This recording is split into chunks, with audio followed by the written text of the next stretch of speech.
Hello students of class 6. I hope you are well. Today we are going to continue the lesson The Shepherd's Treasure.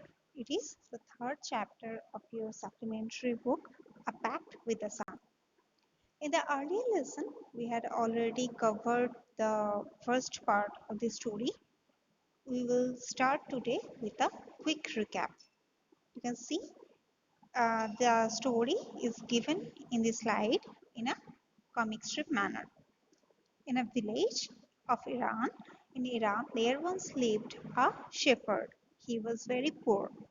He was so poor that he didn't even have a small cottage of his own. So, and also he had never been to school, and that is why he never learned to read or write. Even though he never learned to read and write, he was very wise. He understood people's sorrows and troubles and helped them face their problems with courage and common sense. Many people came to him for advice, and because of that, soon he became famous for his wisdom and friendly nature. The king of Iran heard about him and thought that he should meet this person. The king disguised himself as a shepherd and came to visit the shepherd in a riding on a mule. He did not take his own carriage. He did not take his own uh, luxurious dresses and everything. He disguised. He made himself look like a shepherd and went to visit the another shepherd. As soon as the shepherd saw the traveler coming towards the cave, he rose to welcome him.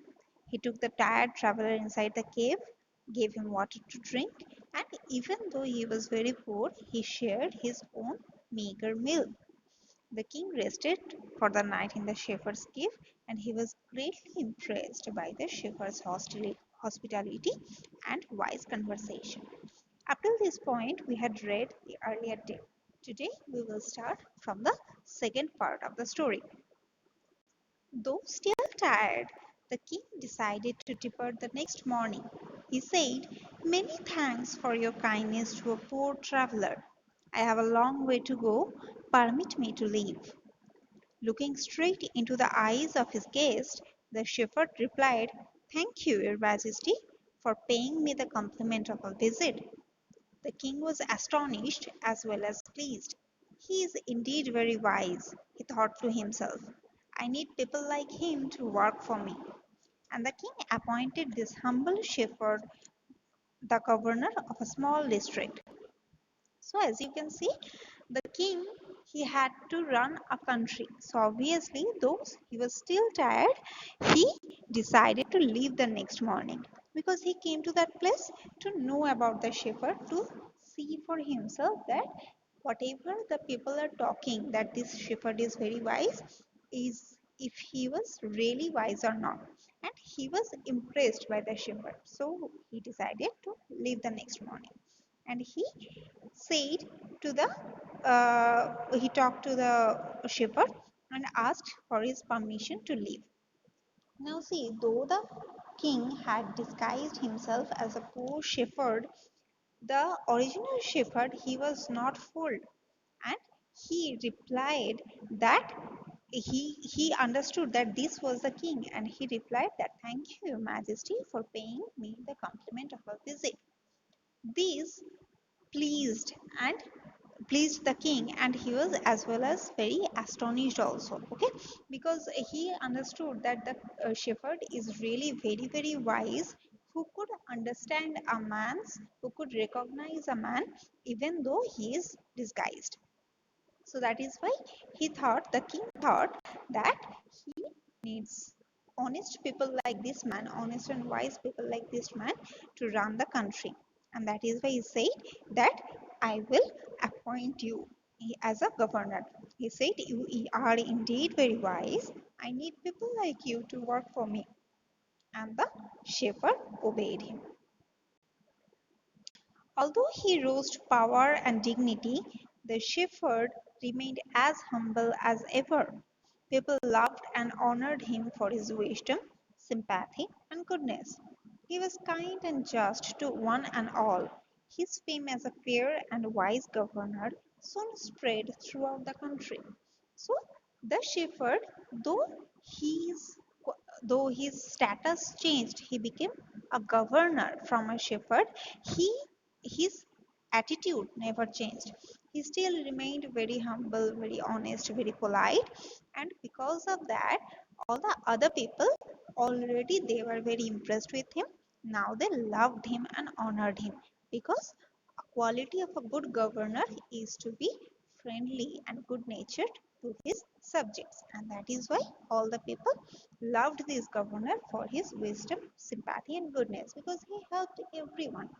He sympathized with everyone's problem and he was kind and just to one and all. So, in his eyes, there was no discrimination. He did not differentiate it. He did not differentiate between the poor people and rich people, from in between the people of different religions. What did he do? He was kind and just to everyone, to one and all. This phrase "to one and all" means everyone. He was kind and just to everyone, and thus, he became even more famous as a wise and fair governor. What is the meaning of this word fair here? As we know, fair normally means something with a fair nature, with a cleaner state.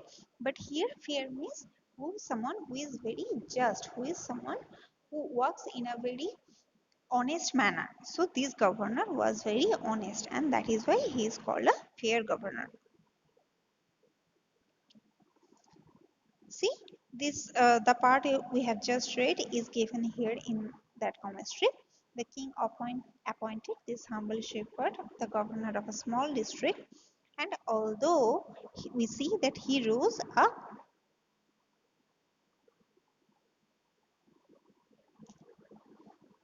and although he rose to power and dignity, the shepherd remained humble and as ever. You can see in the left side picture,